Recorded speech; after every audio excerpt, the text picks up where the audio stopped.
নবী সাল্লাল্লাহু আলাইহি ওয়াসাল্লামের জন্মের আগেই তার বাবা চলে যান, ইতিম মুহাম্মদ সাল্লাল্লাহু আলাইহি ওয়াসাল্লাম। তার মা আমিনা 6 বছর বয়সে ইন্তেকাল করেন। সিচুয়েশন বুঝতে পারছেন? 6 বছর একটা বাচ্চার বাবাও নাই মাও নাই। তার দাদা আব্দুল মুত্তালিব তাকে সাথে রাখেন, খুব আদর করেন, খুব মহব্বত করেন, যেখানে যান সাথে করে নিয়ে যান।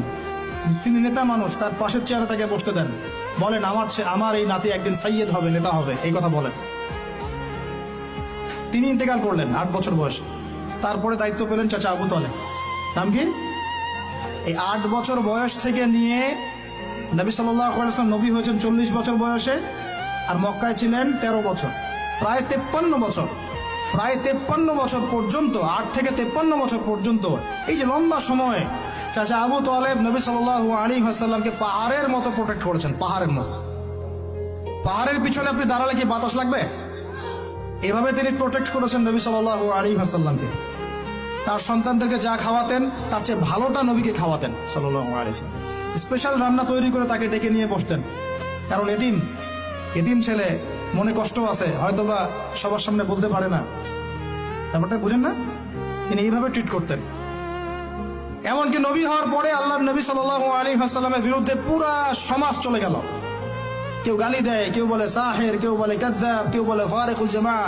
মানুষ গালি গালা শুরু করলো, নিন্দা গীবত তহমত শুরু করলো, অর্থনৈতিক বয়কট শুরু করলো, সামাজিকভাবে বয়কট করা শুরু করলো। এমন কোনো অত্যাচার নাই যা নবী সাল্লাল্লাহু আলাইহি ওয়াসাল্লামকে করা হয় নাই। বুঝতে পারছেন কথা? এইরকম একটা সিচুয়েশনেও চাচা আবু তালেব তিনি বলছেন, তারা তোমার দিকে আসতে পারবে না দলে দলে যতদিন আমি আবু তালেব দাফন হচ্ছি না মাটির তলে। কথা বুঝতে পারছেন? তারা তোমার দিকে আসতে পারবে না দলে দলে যতদিন আমি আবু তালেব দাফন হচ্ছি না মাটির তলে। এইরকম মানুষ চাচা আবু তালেব। মানে আমরা যারা এখানে উপস্থিত আছি, বাংলাদেশে 16 কোটি মুসলমান, সারা বিশ্বের যে এত কোটি মুসলমান, তার মধ্যে বেশিরভাগ মানুষ, এই বেশিরভাগ মানুষকে যদি আপনি এক পাল্লায় রাখেন, চাচা আবু তালেবের অবদানটাকে আরেক পাল্লায় রাখেন, ওই পাল্লা ভারী হবে ইনশাআল্লাহ।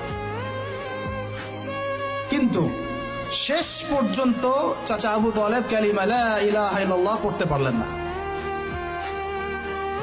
কথা কি বুঝতে পারতেছেন ভাই? নবী সাল্লাল্লাহু আলাইহি ওয়াসাল্লাম বারবার বলতেছেন, চাচা খালি একটাবার কালিমা পড়েন, আমি আল্লাহর কাছে আপনার জন্য সুপারিশ করব, আমি আপনাকে জান্নাতে নিয়ে যাব, আমি আপনাকে জান্নাতে নিয়ে যাব। চাচা খালি একটাবার সাক্ষ্য দেন, শাহাদা দেন, হলো না। হাদিসের মধ্যে আসছে চাচা আবু তালেবকে জাহান্নামের সবচেয়ে উঁচু স্থানে রাখা হবে